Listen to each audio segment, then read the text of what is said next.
Genesis 17 ESV. When Abram was 99 years old, the Lord appeared to Abram and said to him, I am God Almighty. Walk before me and be blameless, that I may make my covenant between me and you, and may multiply you greatly. Then Abram fell on his face, and God said to him, Behold, my covenant is with you, and you shall be the father of a multitude of nations. No longer shall your name be called Abram, but your name shall be Abraham. For I have made you the father of a multitude of nations. I will make you exceedingly fruitful, and I will make you into nations, and kings shall come from you. And I will establish my covenant between me and you and your offspring after you throughout their generations for an everlasting covenant, to be God to you and to your offspring after you. And I will give to you and to your offspring after you the land of your sojournings, all the lands of Canaan, for an everlasting possession, and I will be their God. And God said to Abraham, As for you, you shall keep my covenant, you and your offspring after you throughout their generations. This is my covenant, which you shall keep, between me and you and your offspring after you.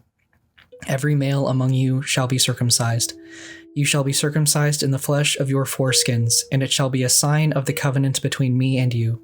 He who is 8 days old among you shall be circumcised. Every male throughout your generations, whether born in your house or bought with your money from any foreigner who is not of your offspring. Both he who is born in your house and he who is bought with your money shall surely be circumcised. So shall my covenant be in your flesh, an everlasting covenant. Any uncircumcised male who is not circumcised in the flesh of his foreskin shall be cut off from his people. He has broken my covenant. And God said to Abraham, As for Sarai, your wife, you shall not call her name Sarai, but Sarah shall be her name. I will bless her, and moreover, I will give you a son by her.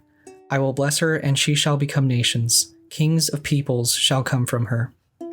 Then Abraham fell on his face and laughed, and said to himself, Shall a child be born to a man who is 100 years old? Shall Sarah, who is 90 years old, bear a child?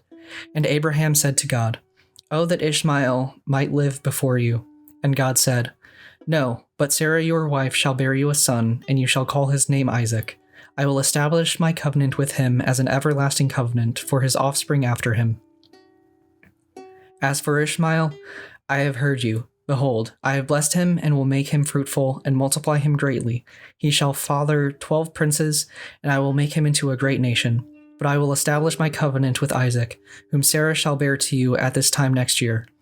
When he had finished talking with him, God went up from Abraham. Then Abraham took Ishmael his son, and all those born in his house, or bought with his money, every male among the men of Abraham's house, and he circumcised the flesh of their foreskins that very day, as God had said to him. Abraham was 99 years old when he was circumcised in the flesh of his foreskin, and Ishmael his son was 13 years old when he was circumcised in the flesh of his foreskin. That very day Abraham and his son Ishmael were circumcised, and all the men of his house, those born in the house and those bought with money from a foreigner, were circumcised with him. This was Genesis 17 ESV.